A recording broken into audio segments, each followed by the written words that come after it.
Kerajaan Maroko adalah sebuah negara yang memiliki garis pantai yang sangat panjang di Samudera Atlantik. Secara geografis, memiliki wilayah yang sebagian besar terdiri dari gurun dan pegunungan yang terjal. Maroko merupakan salah satu dari 3 negara, dengan Spanyol dan Prancis, yang memiliki garis pantai di Samudera Atlantik dan juga di Laut Mediterania. Maroko memiliki populasi lebih dari 33.800.000 dan luas 446.550 km persegi. Ibu kotanya adalah Rabat dan kota terbesarnya adalah Casablanca. Kota-kota besar lainnya adalah Marrakesh, Tangier, Tetuan, Sail, Fes, Agadir, Meknes, Oujda, Kenitra, dan Nador. Tetaplah bersama kami untuk mengetahui seperti apa orang Maroko, apa kebiasaan mereka dan fakta-fakta menarik dari negara Maroko. Geografi. Maroko terbentang dari Laut Mediterania dan Samudra Atlantik di utara dan barat, masing-masing, ke daerah pegunungan besar di bagian dalam, hingga Gurun Sahara di ujung selatan. Terletak di ujung barat Laut Afrika di ujung benua Eropa. Selat Gibraltar memisahkan Spanyol dari Maroko dengan rentang air 13 km. Batasan dengan Samudra Atlantik Utara di barat, dan Laut Mediterania Barat di utara. Wilayah Maroko sebagian besar bergunung-gunung. Pegunungan Atlas membentang dari utara tengah ke barat daya. Mengembang ke sekitar 1.350 km dan merupakan tulang punggung negara. Di sebelah utara Pegunungan Atlas, ada Pegunungan Rif, rantai yang membuat bagian dari Pegunungan Sierra Nevada di Andalusia, Spanyol. Kisaran besar berkembang menjadi sekitar 250 km dari Tangier di barat ke Nador ke arah timur. Maroko adalah sebuah monarki konstitusional dengan parlemen yang dipilih. Raja Maroko memegang kekuasaan eksekutif dan legislatif yang luas, terutama dalam militer, kebijakan luar negeri dan urusan agama. Kekuasaan eksekutif dijalankan oleh pemerintah, sedangkan kekuasaan legislatif dipegang pemerintah dan 2 lembaga parlemen, Majelis Perwakilan Rakyat dan Majelis Anggota Dewan. Raja dapat mengeluarkan dekret yang disebut dahirs yang memiliki kekuatan hukum. Dia juga bisa membubarkan parlemen setelah berkonsultasi dengan Perdana Menteri dan Presiden Mahkamah Konstitusi. Agama resmi dan mayoritas di Maroko adalah Islam, dan bahasa resmi adalah bahasa Arab dan Berber. Bahasa Arab Maroko disebut sebagai Darija, dan bahasa Perancis juga banyak digunakan. Maroko adalah anggota berpengaruh dari Liga Arab. Memiliki ekonomi terbesar kelima di Afrika. Sebuah negara Islam, membanggakan 2 ibu kota, yaitu Rabat sebagai pusat administrasi dan Casablanca sebagai kota industri. Negara tertua di Afrika. Maroko memegang predikat sebagai negara tertua di Afrika, dengan deklarasi kedaulatan pertamanya pada tahun 1978.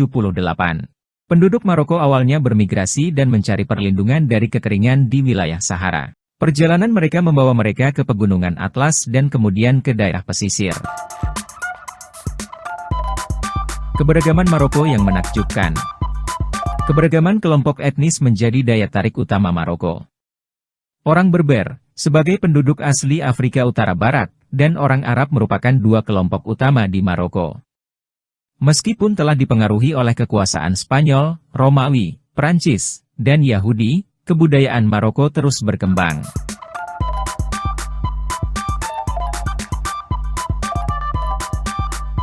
Arsitektur memukau dari masjid hingga Riyadh.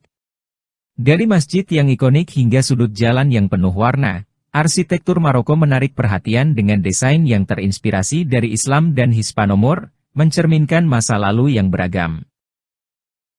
Kota suci Fes yang bebas mobil. Fes, sebagai pusat kota budaya Maroko, memiliki lebih dari 10.000 gang yang terlalu sempit untuk mobil namun cukup lebar untuk kereta membawa barang-barang buatan tangan. University of Al-Qarawiyyin, universitas tertua di dunia. University of Al-Qarawiyyin, didirikan pada tahun 859 oleh Fatimah Al-Fihri, putri seorang pedagang kaya, tetap beroperasi hingga saat ini. Universitas ini, sebagai pusat pendidikan dan kajian spiritual terkemuka di dunia Arab, memiliki fokus utama pada kajian hukum dan agama Islam, dengan para pengajarnya termasuk cendekiawan Arab terkemuka. Maroko menawarkan berbagai tempat wisata menarik, mulai dari pantai eksotis, oasis di gurun, kota kuno yang memukau, hingga destinasi lainnya. Pada tahun 2013, lebih dari 10 juta wisatawan menikmati keindahan dan keunikan tempat-tempat tersebut. Resort ski tertinggi di Afrika. Gunung Atlas, yang juga merupakan gunung tertinggi di Afrika Utara, menjadi tempat ideal untuk para pencinta ski. Membentang dari Maroko hingga Tunisia, melalui Aljazair, dengan puncak tertinggi di Maroko yang disebut sebagai High Atlas, mencapai ketinggian 14.000 kaki atau sekitar 4.000 mdpl. Keindahan pegunungan ini tidak hanya mencakup pemandangan salju tetapi juga danau dan keanekaragaman satwa liar yang menakjubkan. Minyak argan dari pohon asli Maroko. Minyak argan, yang sering digunakan dalam produk kosmetik mewah dan perawatan rambut, berasal dari kacang argan yang tumbuh di iklim kering Maroko. Simbolisme agama dalam bendera Maroko. Bendera Maroko memiliki simbolisme yang kaya. Pentagram pada bendera melambangkan Metrai Sulaiman, sementara 5 cabang mewakili rukun Islam. Latar belakang merah mencerminkan keberanian dan kekuatan, sementara hijau melambangkan nilai-nilai Islam, perdamaian, dan harapan. Ekspor utama Maroko. Meskipun minyak argan sangat terkait dengan Maroko, negara ini memiliki berbagai ekspor utama. Produk pertanian seperti kurma dan zaitun, serta ikan sarden, khususnya sarden kalengan, menjadi kontributor utama ekspor Maroko. Pada tahun 2021, Maroko menjadi pengirim ikan sarden kalengan terbesar di dunia, mencapai 50% dari total ekspor makanan laut global. Kota Merah dan Kota Biru. Kota Marrakesh dikenal sebagai kota merah karena mayoritas bangunannya, terutama di Medina, dibangun dari tanah liat merah. Sementara itu, Chefchaouen dikenal sebagai kota biru karena mayoritas bangunan di kota ini dicat dengan warna biru yang menawan. Keduanya menawarkan pengalaman unik dengan arsitektur yang khas dan posisi geografis yang memukau. Orang Maroko rata-rata berwajah cantik dan tampan. Postur tubuhnya bagus-bagus. Kulitnya putih bersih. Begitu juga rambutnya. Rata-rata ikal.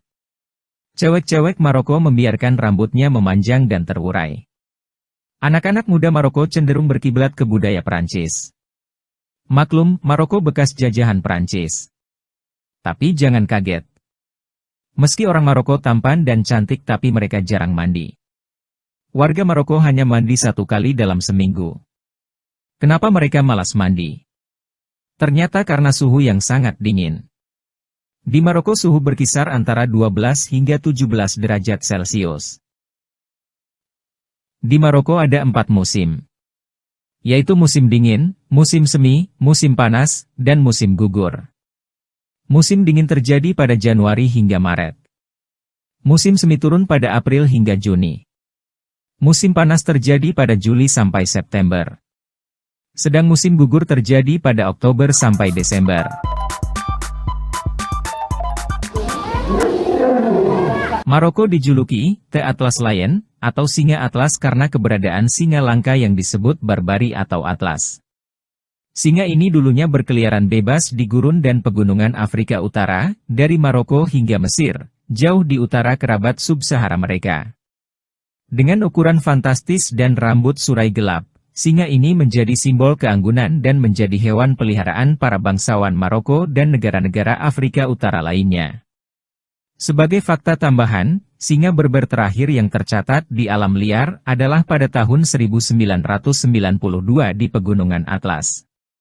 Saat ini, sisa-sisa singa berber hanya dapat ditemui di kebun binatang dan sirkus.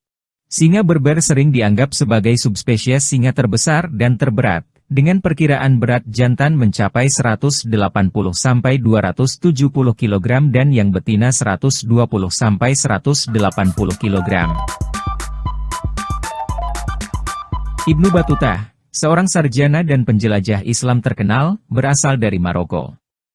Hidup pada abad ke-14, Ibnu Battuta melakukan perjalanan ke berbagai belahan dunia, termasuk Afrika Utara, Tanduk Afrika, Asia Selatan, Tengah dan Tenggara, serta Timur Tengah. Catatan perjalanannya menjadi harta sejarah yang mengungkap banyak aspek peradaban abad pertengahan. Maroko, didirikan oleh keturunan Nabi Muhammad SAW. Dinasti Idrisid, yang mendirikan landasan bagi Maroko sebagai negara merdeka di masa depan, didirikan oleh Idris I. Idris I adalah cicit Nabi Muhammad SAW. Pada tahun 786, Idris I mengungsi ke Maroko setelah melarikan diri dari medan perang pertempuran Fah. Lembah Emgoun, juga dikenal sebagai Vallée des Roses, di Maroko merupakan tempat produksi 3.000 sampai 4.000 ton mawar liar setiap tahunnya. Mawar ini memiliki peran penting dalam perekonomian lokal, dengan perempuan setempat yang memetik dan menjualnya ke koperasi di wilayah tersebut. Bunga mawar ini digunakan oleh perusahaan parfum Perancis dan juga untuk memproduksi air mawar, sabun, dan produk kecantikan lokal. Jemaah El-Fnaa, alun-alun sibuk di Maroko. Jemaah El-Fnaa, terletak di Medina kota Marrakesh, merupakan alun-alun tersibuk di Afrika. Baik penduduk lokal maupun wisatawan ramai mengunjungi alun-alun ini, menyaksikan beragam pertunjukan seperti tari celeuh, dongeng, sulap, dan penjual obat tradisional. Pasar Marrakesh yang terletak di sekitar alun-alun menambah daya tarik dengan menjual barang-barang tradisional. Taman, kafe, dan hotel melengkapi pesona alun-alun ini. Keajaiban alam Maroko, dari laut ke pegunungan dan gurun. Maroko tidak hanya menjadi tempat kaya sejarah dan budaya, tetapi juga menawarkan keindahan alam yang luar biasa. Lanskape negara ini sangat beragam, mulai dari garis pantai Samudera Atlantik dan Laut Mediterania, puncak bersalju Pegunungan Atlas, hingga luasnya padang pasir Sahara. Pariwisata dan warisan budaya Maroko. Maroko merupakan pusat pariwisata terkemuka di Afrika Utara, didorong oleh stabilitas politik dan dukungan pemerintah untuk mempromosikan sektor pariwisata. Negara ini bangga memiliki 9 situs warisan dunia UNESCO, masing-masing dengan sejarah, budaya, dan arsitektur yang memikat hati pengunjung. Ragam kuliner Maroko. Maroko tidak hanya kaya dalam arsitektur dan kebudayaan, tetapi juga memiliki kekayaan kuliner yang menakjubkan. Hidangan-hidangan di Maroko dipengaruhi oleh budaya Arab, Berber, Mediterania, Andalusia, dan Eropa, menciptakan pengalaman kuliner yang unik. Tradisi makan dengan tangan di Maroko. Seperti di Indonesia, makanan di Maroko sering dimakan menggunakan tangan, bukan dengan garpu atau sendok. Tradisi ini mencerminkan kekayaan budaya dan keintiman dalam menikmati hidangan. Penting untuk dicatat bahwa makan dengan tangan kiri dianggap kurang bersih di Maroko. Gaya hidup, kebiasaan, dan adat istiadat orang Maroko.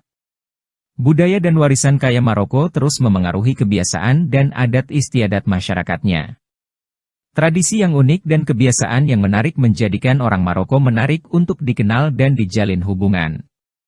Meskipun perbedaan budaya dapat membuat perjalanan ke Maroko mungkin sulit bagi beberapa orang, keramah tamahan dan keramahan penduduknya membuat integrasi ke dalam budaya menjadi lebih mudah. Maroko terkenal dengan kekayaan budayanya, beragam lanskap alam, monumen sejarah, dan kota yang penuh warna, menarik ribuan wisatawan dari seluruh dunia. Wisatawan memuji suara, aroma, makanan, keindahan arsitektur, dan terutama, adat istiadat serta keramah tamahan orang Maroko. Berikut adalah beberapa kebiasaan dan adat istiadat unik yang mungkin ditemui ketika berinteraksi dengan masyarakat Maroko.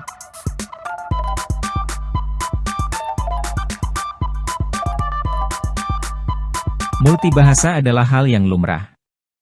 Orang Maroko sering fasih berbicara lebih dari satu bahasa. Tamazight, Berber, adalah bahasa asli pertama, diikuti oleh bahasa Arab Maroko, Darija. Seiring dengan penyebaran Islam dan pengaruh Perancis dan Spanyol, kebanyakan orang Maroko fasih berbicara setidaknya 2 bahasa. Kemampuan untuk beralih bahasa di tengah kalimat menjadi ciri menarik dalam komunikasi mereka. Bersikap murah hati. Kemurahan hati masyarakat Maroko merupakan ciri khas yang menakjubkan. Mereka dengan sukarela berbagi makanan dan harta benda mereka tanpa mengharapkan imbalan. Keramah tamahan ini membantu membangun hubungan yang kuat dengan orang asing dan menciptakan pengalaman hidup yang tak terlupakan. Saat menyambut tamu, orang Maroko menampilkan berbagai hidangan, minuman, dan teh min tradisional di meja makan. Mereka sering mengundang tamu untuk makan siang atau makan malam, karena berbagi makanan dianggap sebagai cara untuk terhubung dan mempererat hubungan. Sepak bola menjadi gairah nasional di Maroko, mencakup semua lapisan masyarakat. Kompetisi sepak bola Botola Pro tahunan melibatkan 16 tim klub Maroko yang bersaing untuk mendapatkan mahkota dan kesempatan berpartisipasi dalam Liga Champions Afrika. Kafe yang dipenuhi penggemar sepak bola menjadi tempat berkumpul, dan orang Maroko dapat meninggalkan segalanya untuk menonton pertandingan penting. Keterlambatan sebagai gaya hidup. Meskipun keterlambatan dianggap sebagai kebiasaan buruk di banyak tempat, di Maroko, ini dianggap sebagai bagian dari gaya hidup. Ungkapan, insya Allah, sering digunakan untuk menyampaikan keyakinan bahwa segala sesuatu akan terjadi pada waktunya. Meskipun mungkin membuat orang lain merasa frustrasi, keterlambatan dianggap sebagai sesuatu yang dapat diterima dan terkadang dianggap tidak penting. Jumat, waktu untuk salat dan cous-cous. Setiap hari Jumat, perayaan nasional diwujudkan melalui tradisi khas Maroko. Salat Jumat di masjid menjadi prioritas, dan sekolah serta bisnis tutup untuk memberikan waktu bagi doa dan makan bersama keluarga. Masyarakat menikmati hidangan cous-cous setelah salat maghrib. Minum teh setiap hari. Minum teh mint adalah kebiasaan sehari-hari di Maroko. Minuman ini disajikan setiap saat, termasuk saat sarapan, makan siang, atau makan malam. Waktu minum teh sore sering diadakan dengan makanan ringan sebagai tanda keramah tamahan. Cara unik dalam menyajikan teh mencerminkan tradisi dan keramahan orang Maroko.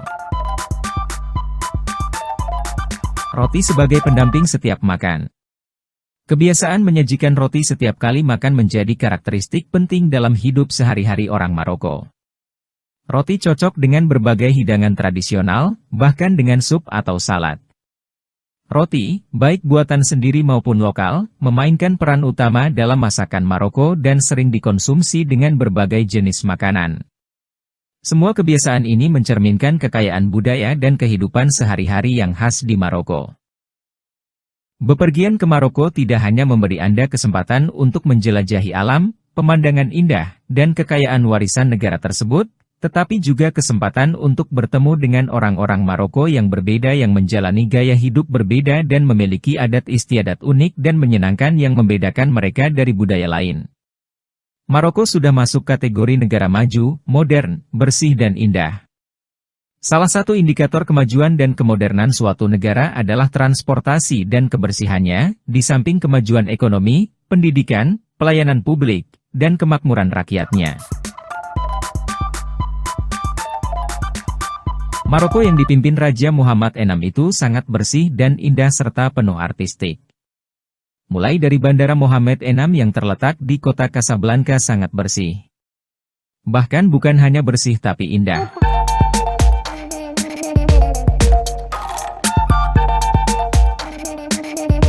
Mari terus mendalami pembelajaran, eksplorasi, dan saling menginspirasi dan jangan lupa untuk like, komen, dan subscribe. Terima kasih telah menonton, kami nantikan Anda di video berikutnya.